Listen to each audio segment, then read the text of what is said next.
بسم الله الرحمن الرحيم. الحمد لله رب العالمين. الحمد لله الذي لا يبلغ مدحته القائلون ولا يحصي نعماءه العادون ولا يعد حقه المجتهدون. الذي لا يدركه بعد الحمم ولا يناله غوث الفتن.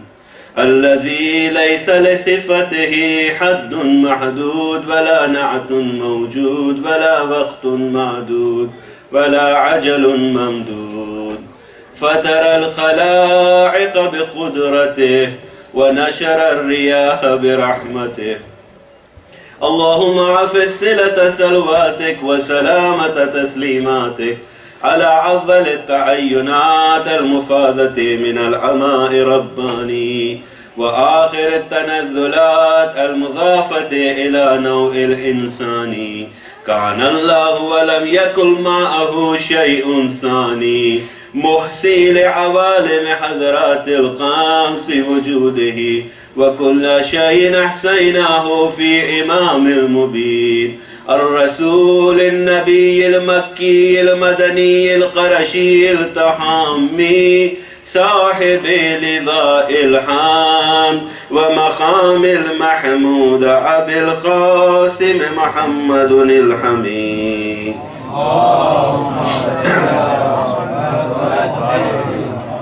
وعلى أخيه وابن عمه وثهره وخليفته من بعده وقائد الغر المحجلين ياثوب الدين إمام المتقين أمير المؤمنين علي بن أبي طالب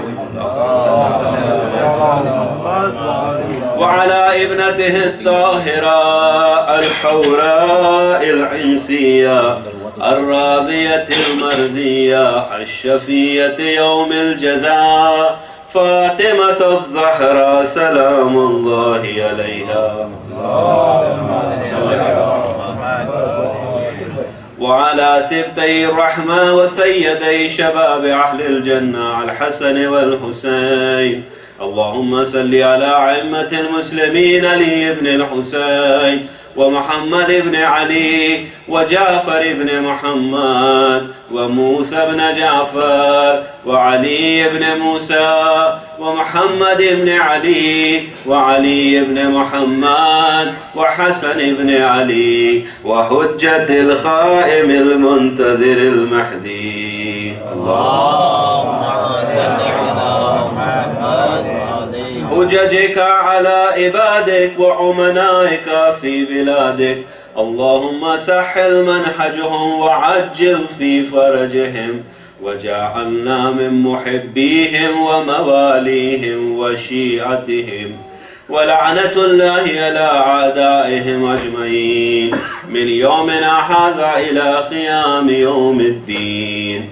بسم الله الرحمن الرحيم. وجعلنا منهم أئمة يهدون بأمرنا لما صبروا وكانوا بآياتنا يوقنون. صدق الله العلي العظيم. صلوات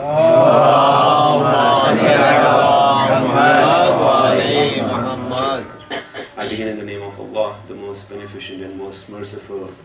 We thank Allah subhanahu wa ta'ala who has granted us this tawfiq, this inspiration that we are commemorating the martyrdom of Sayyid al-Shuhada. And this tawfiq Allah grants only to those who deserve it. It is not something that we get for free. There were actions that were involved either with us or with our parents as virtuous actions, as good actions, as a result of which Allah has provided this tawfiq. So we need to cherish and care and nurture this tawfiq and this inspiration that Allah subhanahu wa ta'ala has given us to commemorate the martyrdom of Imam Hussein. Because the skies commemorate the martyrdom of Imam Hussein. The heavens commemorate the martyrdom of Imam Hussein. If we are not going to do it, nothing is going to change. The whole universe commemorates the martyrdom of Imam Hussein, because he is the most closest to Allah subhanahu wa ta'ala, the most closest to the Prophet of Allah, and the one who lived up to the principles and the ideals that were left by Rasulullah. In the times, in circumstances when death was overshadowing him, we find Imam Hussein being relentless, and his azm and his determination was never shattered by the threats of death and destruction that was in front of Imam Hussein. And what was Imam Hussein holding off? What was Imam Hussein being steadfast on? It was the deen, my dear brothers and sisters. It was our iman, it was our religion, it was the maktab that Allah subhanahu wa ta'ala had commanded His blessed messenger to deliver to humanity. It was that religion that was the most important aspect of the life of Imam Hussein. So my dear brothers and sisters, the task or the duty that we have as believers, as the Shia of Amirul Mu'mineen, as the Shia of Imam Hussein, is to ensure that we keep our religion, or we give our religion first place in our lives. We make our religion the first priority. We ensure that we plan our life around the principles of religion. We do not use excuses to justify our mistakes or our wrongdoings by saying, this is not India and Pakistan, we are living in the Western world, we have to live in such a way. If we are not living in such a way, we are not going to survive. Allah subhanahu wa ta'ala is Razikh. Allah subhanahu wa ta'ala is the sustainer. Allah subhanahu wa ta'ala is the provider. And Allah provides for those who rely upon Allah subhanahu wa ta'ala. Please say Allahu salawat.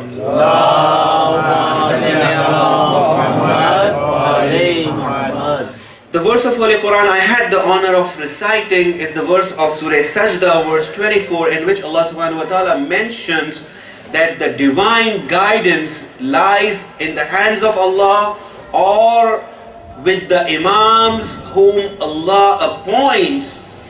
And while He appoints those imams, Allah ensures that they are not helpless. They are not in situation where they cannot make a difference. Rather, Allah says, Yahduna bi amrina, that these are the imams who guide by our command. So the command of Allah subhanahu wa ta'ala, the mu'jiza or the miracle or the power to make the difference, not only upon matter but even upon beyond matter, we find that the Imam has that power. And this is what this verse of Holy Quran mentions. And if you recall from my 2 weeks ago, the discussion I was having, that the Imams, we know the station of the Imams, it is so great. If somebody so great, who was so beloved to Allah subhanahu wa ta'ala, who used to praise Allah subhanahu wa ta'ala in the heavens, and listening to them, the angels would learn how to praise Allah subhanahu wa ta'ala, then why would Allah send somebody like that upon earth?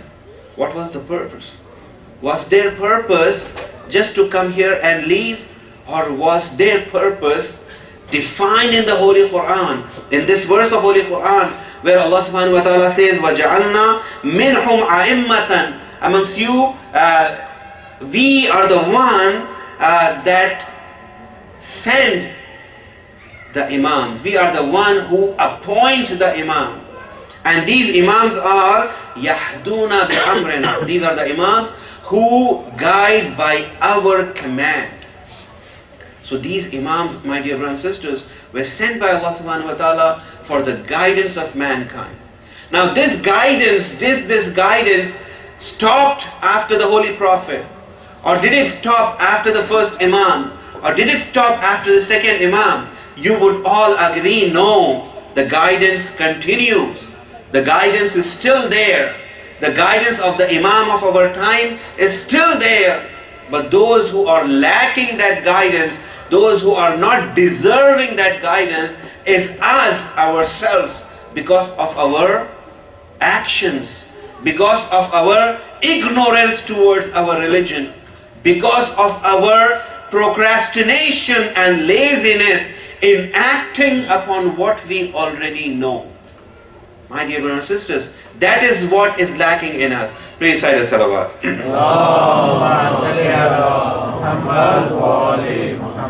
I have shared with you last time the hadith of Amir al-Mu'mineen, in which the Imam mentions how what has destroyed the past nations. And the Imam says that the past nations were destroyed because of two things. If you recall the discussion, the Imam mentions that the past nations were destroyed because of two things. What were those two things? The Imam says one was them being engaged or completely being absorbed in fulfilling their desires. So they always had these cravings and these desires, and they invested all their time fulfilling them. And the second thing the Imam talks about is what tasweef, which is procrastination and laziness. The Imam says the nations who were destroyed before us were the ones who were either absorbed in fulfilling their desires, or they were lazy. They knew what needs to be done, they knew what needs to be accomplished, but they kept postponing it from today to tomorrow, and from tomorrow to day after tomorrow. Now December is coming, we all know, so many of us have so many New Year resolutions, and we say it jokingly that we only make resolutions so that we do not fulfill it. But that is not how a moment should be.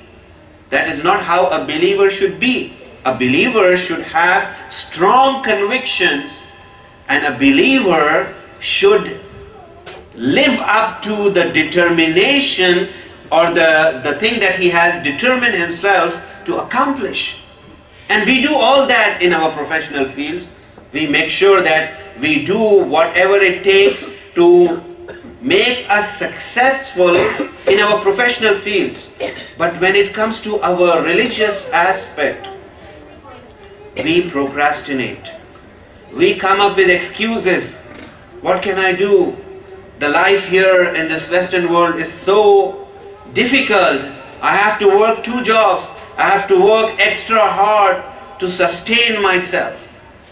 Yes, we all recognize that. But at the same time, there is enough time if we would want to dedicate that time to improving and disciplining our soul through the teachings of Rasulullah, through the teachings of Ahlul Bayt. Because Ahlul Bayt were sent and they were here in this world only to guide us, only to ensure that we return towards Allah subhanahu wa ta'ala. And what is lacking in us?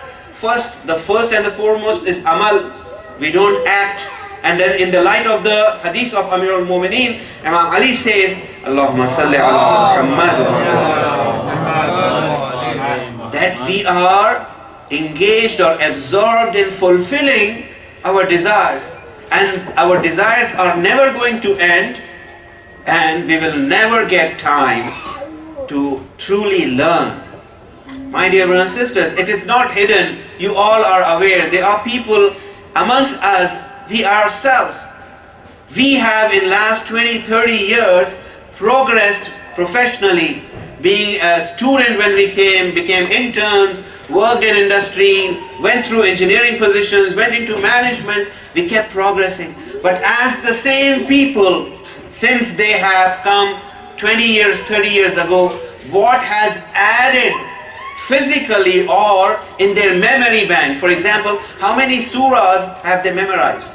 You will find whatever they did while they were young or while they were teenagers, that's all they retain. If they retain, and if they don't even retain that, then that's another story.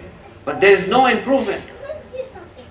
They do not know how to read Quran. They come up with excuses. Yes, we were in a situation back there, we could not read and learn. You have an opportunity here. Now the world has become so small. It has become a global village where if you want to learn, if you want to invest time, it would come right into your bedroom. The learning comes to your bedroom through the computer. You do not have to go anywhere. All you have to do is use your time smartly, because a believer is smart. A believer is not stupid. A believer does not waste his time. A believer ensures that he is vigilant and he is watchful of his actions and where he is investing his life. Because at the end of the day, my dear brothers and sisters, the most expensive possession that we have is not money. Let me give you an example. All of you know Steve Jobs was the CEO of Apple. And when he passed away, he had what the media was saying about $10 billion. He had $10 billion, but he did not have time to live an extra day. When his time came to go, he had to go. If he could turn around and do anything, he would be willing to give away those $10 billion to live an extra day. But he cannot. My dear brothers and sisters, how are we investing our days and nights?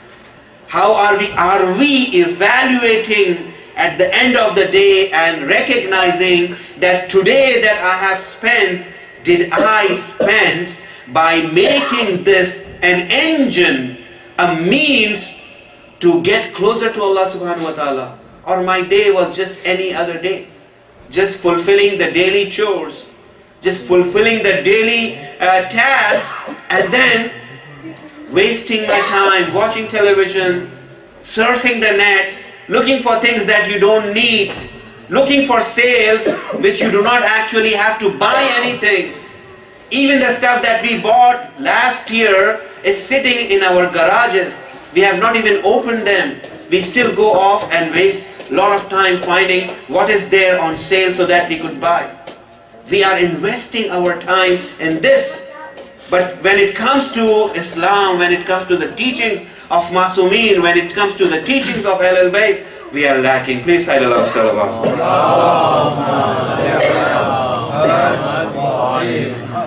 The solution that Amir al-Mu'mineen prescribes is فَانْخَدِعْ إِلَى اللَّهِ بِخَلْبٍ مُنِيبٍ مِنْ رِفْزِ الدُّنْيَا. Imam says, cut yourself off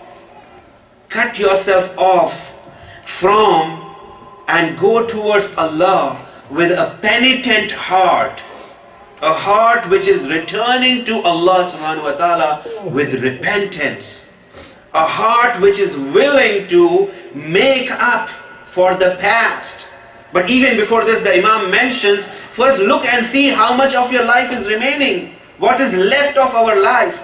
How can we make that life, how can we use that time wisely so that we could attain higher stations, higher maqamat in heaven? Because Amir al-Mu'mineen says that heaven itself, my dear brothers and sisters, the value of a believer, the minimum value of a believer is heaven, not the maximum. If a believer wants to sell himself, the minimum that he should sell himself for is the heaven. That is the minimum, it is not the maximum. But in heaven there are maqamat, there are stations.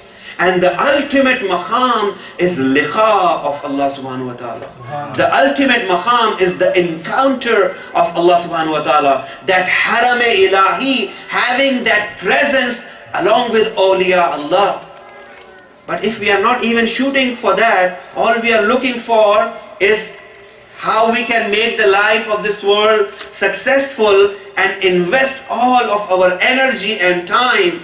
And when age passes, as Amir al-Mu'mineen says in this hadith, he says that they would be heedlessly engaged in drawing and fulfilling the desires of this world, or being lazy and procrastinating until Malakul Maut comes, until death overtakes them.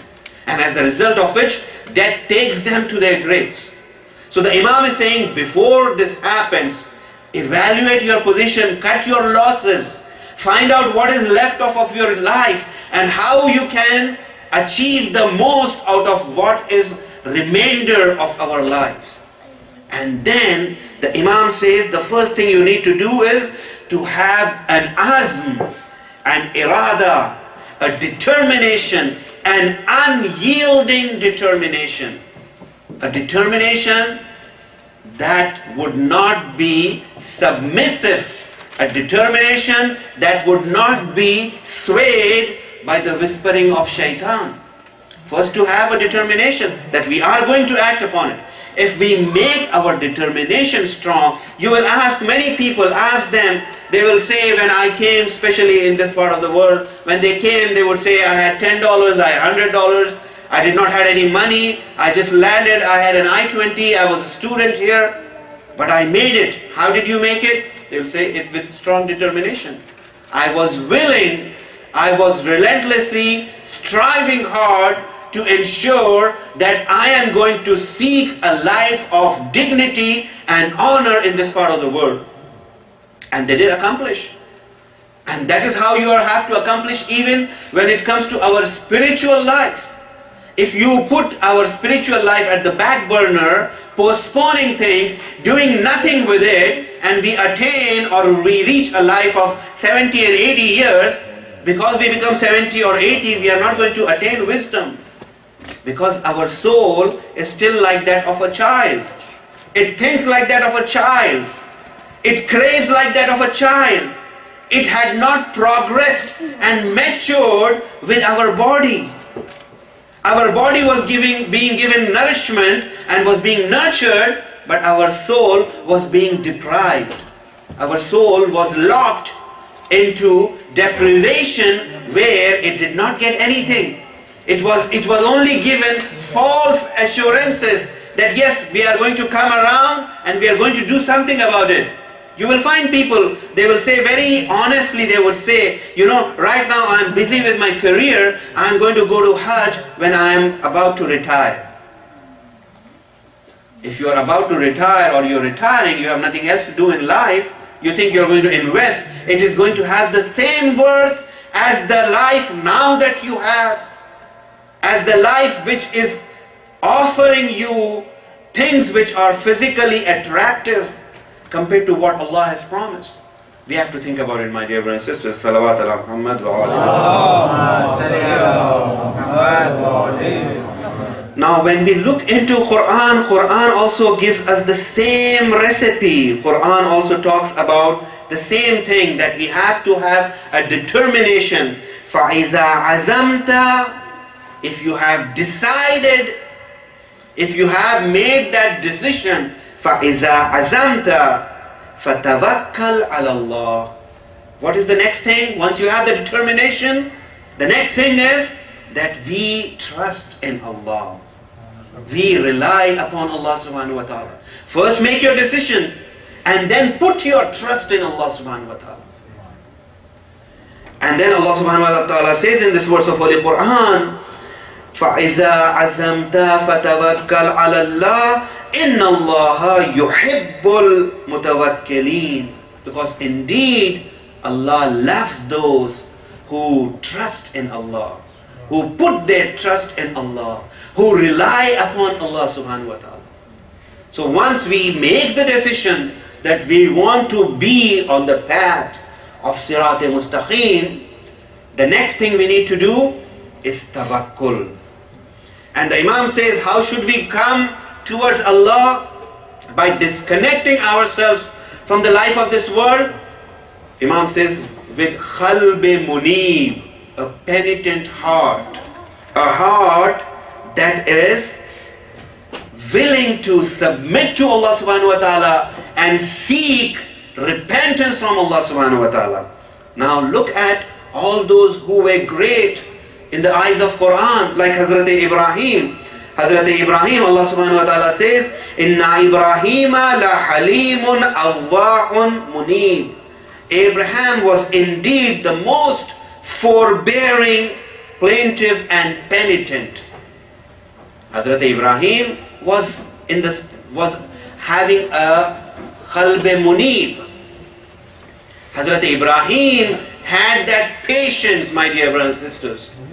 If we want to follow the seerah of Hazrat Ibrahim, then we have to have a heart which is willing to penitent or to seek repentance of Allah subhanahu wa ta'ala.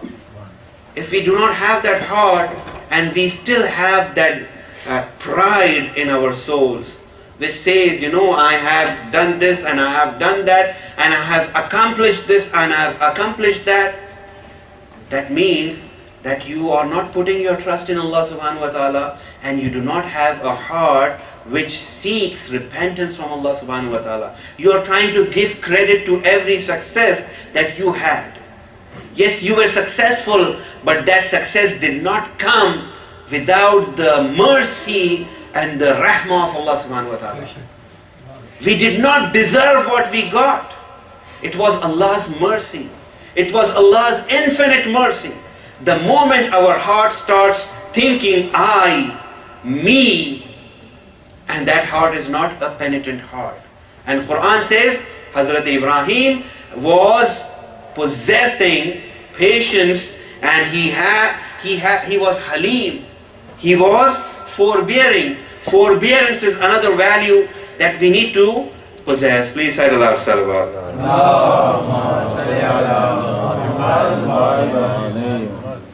فَإِذَا عَزَمْتَ فَتَوَكَّلْ عَلَى اللَّهِ. So when you decide, when you are determined, then you should put your trust in Allah subhanahu wa ta'ala. Another verse of Holy Quran in which Allah subhanahu wa ta'ala says, وَمَن يَتَوَكَّلْ عَلَى اللَّهِ فَهُوَ حَسْبُهُ. Whoever puts his trust in Allah, whoever relies in Allah, then Allah is enough for him. He needs no one. If he has placed his trust in Allah. If he had not placed his trust in Allah, but he had placed his trust in his own intelligence, in his own judgment, with his own friends, with the worldly possessions that he places his trust in that, then that is not going to suffice. That is not going to be sufficient. But as for those who rely upon Allah subhanahu wa ta'ala, after they have made that azm, after they have decided, they put their trust in Allah subhanahu wa ta'ala, Allah subhanahu wa ta'ala says, فَهُوَ حَسْبُهُ. For them, Allah is sufficient. Allah suffices for those who put their trust in Allah subhanahu wa ta'ala. Salawat ala Muhammad wa ali Muhammad. Another verse of Holy Quran in which Allah subhanahu wa ta'ala mentions, Man khashiya ar-Rahman bil ghayb wa jaa bi qalbin munib. Whoever fears the all-beneficent in secret and comes with a penitent heart. So the khushu that we should have should be in secret. Not only while we are with believers, when we are with no one, when we have the opportunity to commit sin, having the khushu and the fear and the awe of Allah subhanahu wa ta'ala, when there is nobody around, is more important, my dear brothers and sisters. Because while we are in our society, yes, if we do something, people are going to look at us and make, and the news would reach very, very quickly. Before, people used to call. Now you don't even have to call. If you have a list on your texting, you could just add a one-liner and the text would be broadcasted to all the people who are in the list in less than few seconds. So you don't want that. You will find places and means where nobody can get hold of us. Nobody could see. And here Allah subhanahu wa ta'ala is saying, who fears the all-beneficent in secret and comes with a penitent heart. And this is the recipe that Amirul Mu'mineen Ali ibn Abi Talib is giving to us. That if you want to make your life purposeful, if you want to make your life worthy of living, then disconnect yourself and free yourself from the love of this world and return to your Lord with a penitent heart, with qalb munib. And this is what is being reiterated by Quran. And Quran is citing examples. Now we need to have exemplars. We need to have sources of emulation. Who should we see and who should we follow? And Quran is citing many examples in which Quran says, قَدْ كَانَتْ لَكُمْ أُسْوَةٌ حَسَنَةٌ فِي إِبْرَاهِيمَ وَالَّذِينَ مَعَهُ. Indeed, certainly, there is a good exemplar in Abraham or Hazrat Ibrahim and those who were with him. So Hazrat Ibrahim is the uswa. Hazrat Ibrahim is an exemplar. Hazrat Ibrahim is a source of emulation. But the verse does not stop there, but it says, وَالَّذِينَ مَعَهُ, and those who were with Hazrat Ibrahim. They are also source of inspiration. They are also means of emulation. We need to not only follow Hazrat Ibrahim, but also those who were with Hazrat Ibrahim. Please cite aloud salawat. How were these people along with Hazrat Ibrahim? The following verse mentions the quality of these people when they make this dua. These people are making the dua who are with Hazrat Ibrahim by saying, Rabbana alayka tawakkalna wa ilayka anabna wa ilayka al-masir. O Lord, O Allah, in you do we put our trust, and to you do we penitently return, and towards you is the destination. Towards you is the final destination. Hazrat Ibrahim and the followers of Hazrat Ibrahim are making this dua that, oh Allah, we put our trust in you. So having the trust in Allah subhanahu wa ta'ala, and then having a penitent heart that is willing to return towards Allah subhanahu wa ta'ala, and knowing your destination. Here the verse says that ilaykal masir, towards is our goal, towards is our way, towards you is our path, O Allah subhanahu wa ta'ala. We are not leaving this domain, this universe. We are returning to you. So if we are returning to Him, we need to ensure that we take with us what is acceptable to Him. If we are going to that other world, we need to ensure we carry the currency that is valid over there. When we travel, we all make sure that whatever currency that is valid in other parts of the world, we carry that currency, or that currency that would be an equivalent of using that currency over there. So if we are returning towards Allah subhanahu wa ta'ala, Ya ayyuhan nas antumul fuqara'u ila Allah. Quran says, O people, you are needy towards Allah subhanahu wa ta'ala. Whereas Allah does not need you. And that is what is Quran saying here, that we are returning towards Allah subhanahu wa ta'ala. And we need to have that zadirah. We need to have those provisions that are going to be valid and useful when we return to Allah subhanahu wa ta'ala. And this is what Amirul Mu'mineen is emphasizing. Please recite aloud salawat.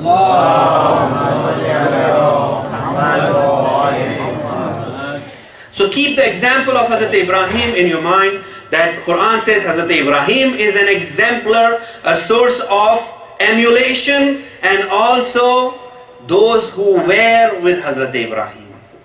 Those who were along with Hazrat Ibrahim, they are also uswa, not just Hazrat Ibrahim. And then when we see Quran talks about our Prophet, Quran says, لَقَدْ كَانَ لَكُمْ فِي رَسُولِ اللَّهِ أُسْوَةٌ حَسَنَةٌ. Indeed, for you, from Allah, the Prophet of Allah is the best exemplar for you.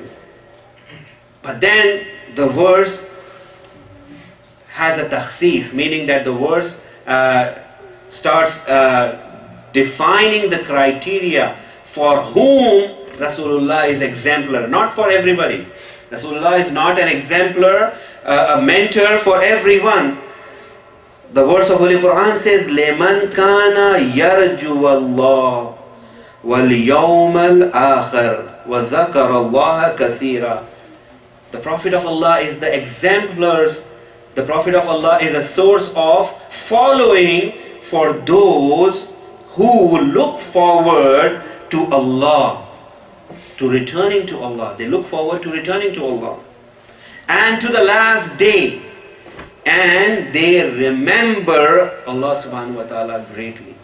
These are the people for whom Rasulullah is the exemplar, who is the source of following, my dear brothers and sisters. And like I said, we have exemplar in the personality of Rasulullah, and just like the Quran talks about how Hazrat Ibrahim is an exemplar, and those who are with Hazrat Ibrahim, let us see who are those that the Prophet of Allah claims that they are with me. Let us see, when the enemy is confronted by Islam in Mubahala, we find that the Holy Quran says that the situation had come to such a point with the Christians that of Najran, that Quran says that call upon your children and we will call our children. Call upon your women and we will call our women. Call upon your men and we will call our men. And we will take ourselves and come under the sky, and then we will ask Allah subhanahu wa ta'ala to curse the liar. So now this was the challenge that Quran shows was being faced by Muslims. And who do we find Rasulullah taking along with him? Who did he take?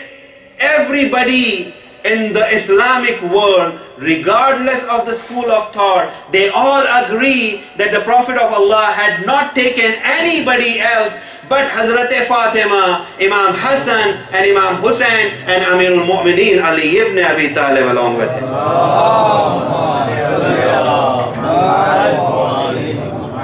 This is Uswa Hasana. This is the source of following. This is the source of emulation, my dear brothers and sisters, that we need to follow.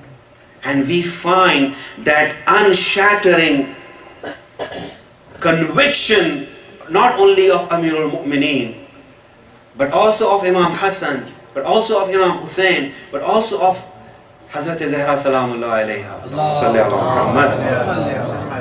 During the life of the Holy Prophet as well as after the life of the Holy Prophet. How do we find? On the other hand, my dear brothers and sisters, look at the followers. Yes, we talk about the shortage of supporters on the day of Ashura. We do mention that. And Imam Hussein had mentioned time and time again, and the Makhatil narrates that the Imam was concerned about the lack of supporters. Imam had handful of supporters. If they are all totaled with all the Makhatil, there are about 130. So it ranges from 72, and it might go, if you add up all, it might go all the way up to 130, but not more than that. What about the enemy? What about the army of the enemy? The numbers that are shown in the army of Ibn Ziyad and Yazid that came to confront Imam Hussein, the minimum number is 5,000 and the maximum number is 25,000. So 25,000 people, can 25,000 people, can 132 people fight with 25,000 people? Or even for that matter with 5,000 people? That was such a disparity. The numbers were so low. But I was contemplating and I recognized, and there are multiple proofs in the narrations of Masumeen, that it is not just Imam Hussein who lacked supporters. Even Imam Ali lacked supporters. Imam Ali did not have enough supporters.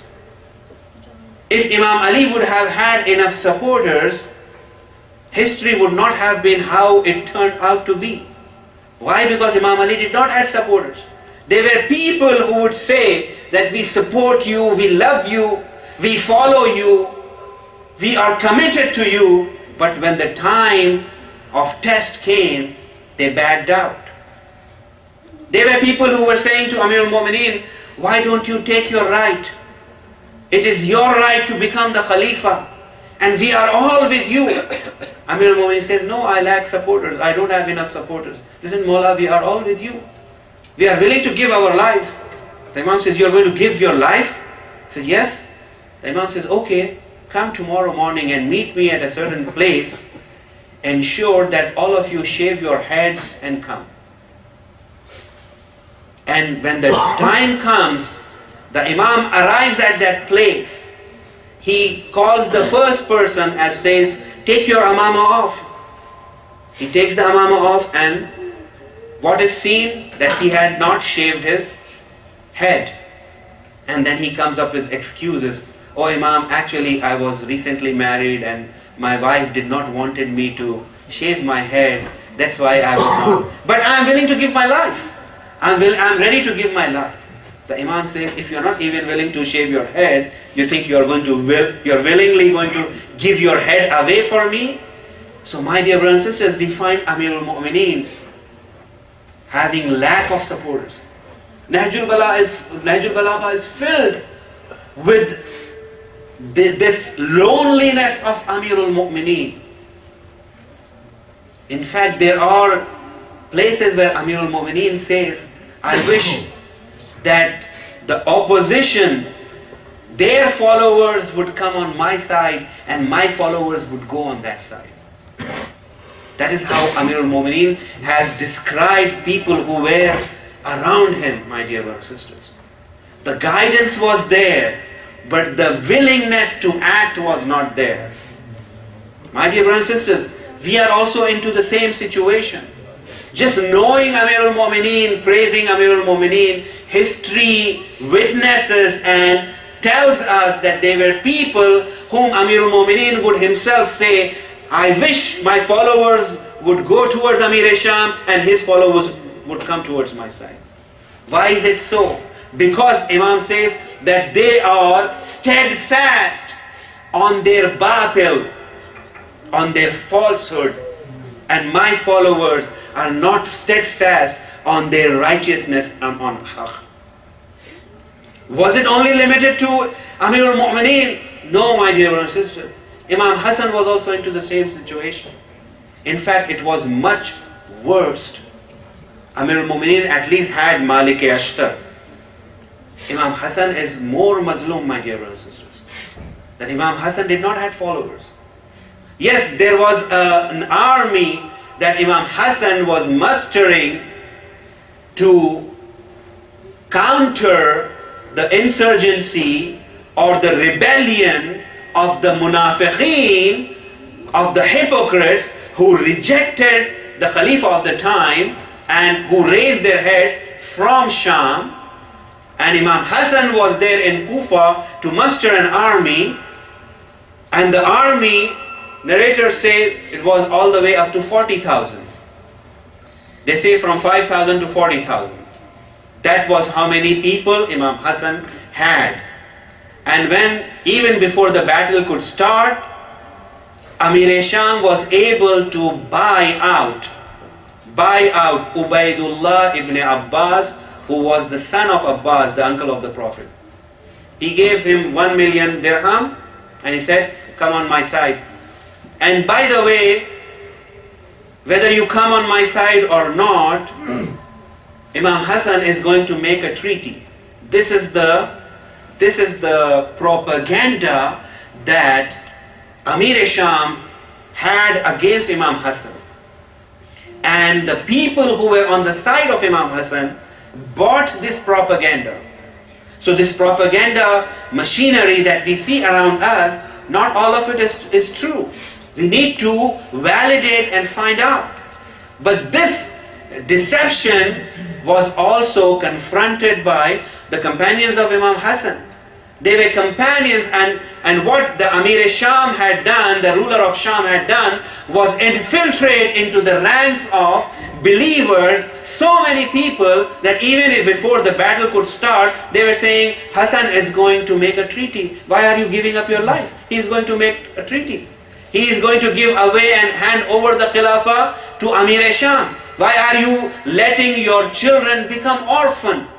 And this propaganda overtook, and people took this propaganda and they were not with Imam Hassan.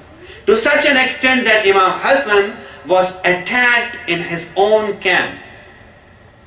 So we find Imam Hassan also, my dear brothers and sisters, lacked supporters. So where were those 40,000 supporters? They were there, but they were not there. Having them and not having them meant almost the same. So today, my dear brothers and sisters, we call upon ourselves to be the A'wan and Ansar and the followers and the supporters of the Imam of our time.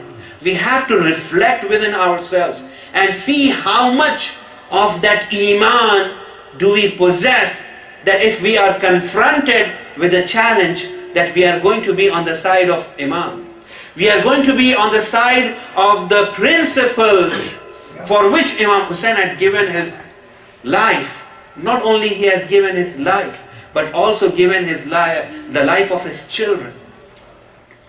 عزیزو، یہ بہت ضروری ہے کہ ہم اس بات کو درک کریں کہ ہم اگر اپنے ایمان کی بقا کے لیے سرمایہ گزاری اگر نہیں کریں گے، اپنے وقت کا سرمایہ، اپنی محنت کا سرمایہ اگر ہم نہیں لگائیں گے، تو ہمارا ایمان خود بخود بڑھنے والا نہیں ہے. اور ناصروں کی کمی، جیسا کہ میں عرض کر رہا تھا، ناصروں کی کمی ہمیشہ سے ائمہ کے اطراف رہی ہے. ائمہ ہمیشہ ان مشکلات سے دوچار تھے، لیکن ائمہ کو اس بات کی پرواہ نہیں تھی، اس لیے کہ ائمہ کامیابی اپنے ہاتھ میں نہیں دیکھتے تھے. کامیابی ہمیشہ اللہ کے ہاتھ میں ہوتی ہے.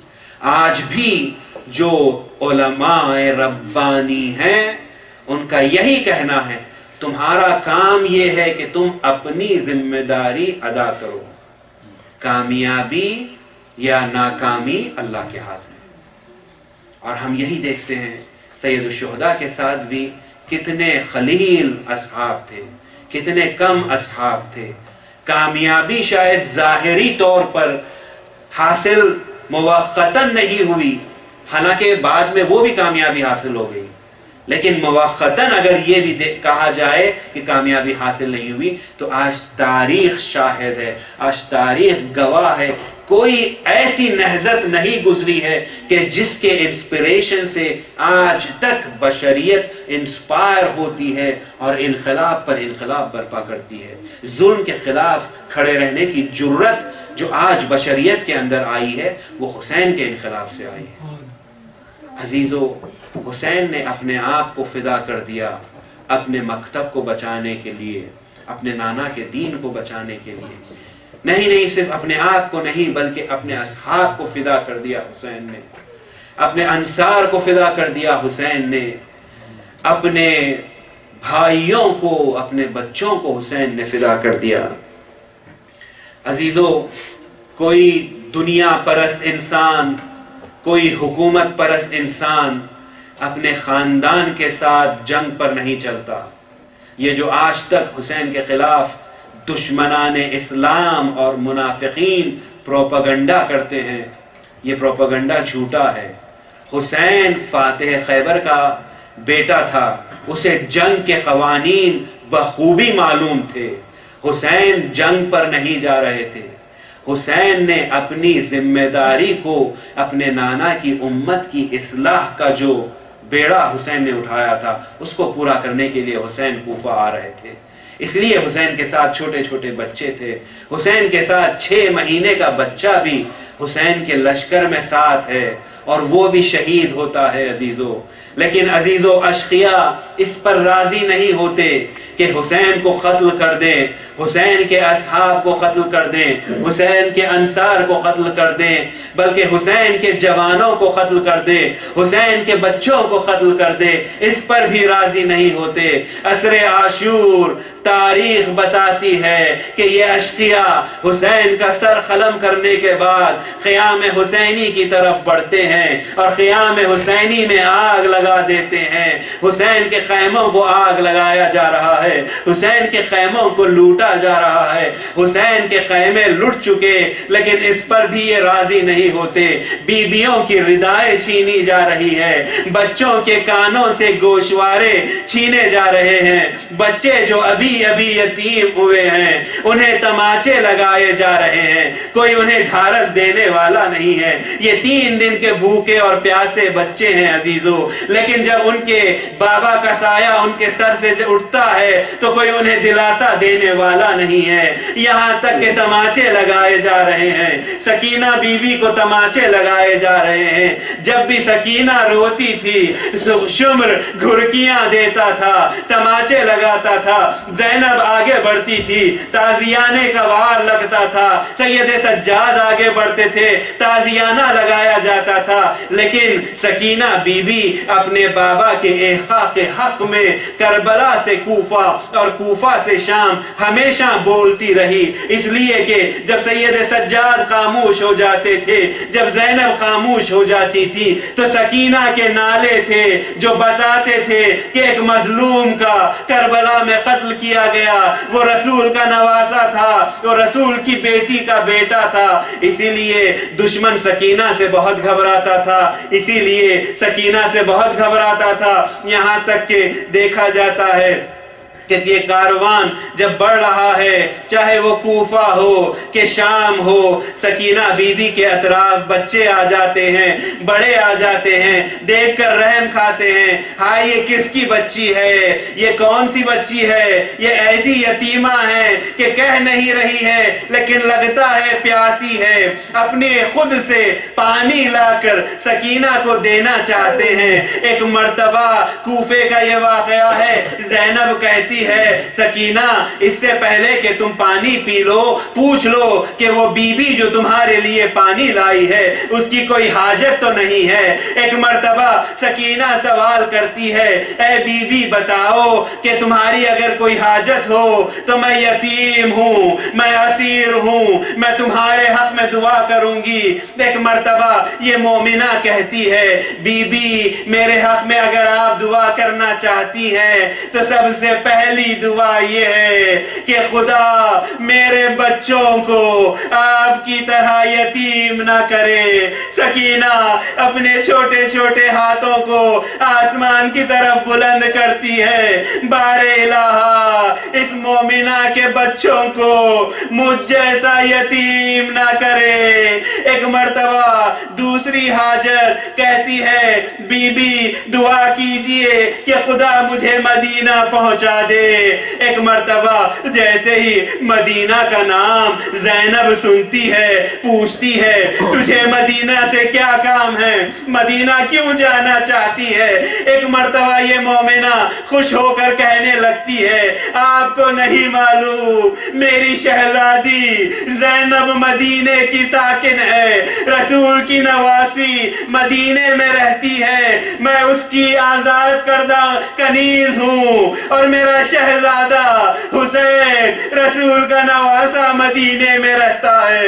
ایک مرتبہ زینب پوچھتی ہے, اے بی بی کیا تو زینب کو جانتی ہے, اگر زینب کو دیکھے گی تو پہچان لے گی. اور یہ مرتبہ یہ مومنہ غضبناک ہو جاتی ہے, کیا بتاؤں بی بی یہ تمہارا کیسا سوال ہے, میں زینب کی کنیز ہوں, میں نے سالہا زینب کی خدمت کی ہے, میں نے سالہا میرے شہزادے حسین کی خدمت کی ہے. ایک مرتبہ زینب صدا دیتی ہے, ام حبیبہ, لو ام حبیبہ یہ زینب ہے اور وہ کٹا ہوا نو کے نیزہ پر تمہارے حسین کا سر ہے. ام حبیبہ ہم کربلا میں لٹ گئے, ہمارے ماجائے کو ہمارے بچوں کو 3 دن کا بھوکا اور پیاسا کربلا کی خاک پر شہید کر دیا. یہ حسین کا نو کے نیزہ پر سر. سَيَعْلَمُ الَّذِينَ ظَلَمُوا أَيَّ مُنْقَلَبٍ يَنقَلِبُونَ إِنَّا لِلَّهِ وَإِنَّا إِلَيْهِ رَاجِعُونَ.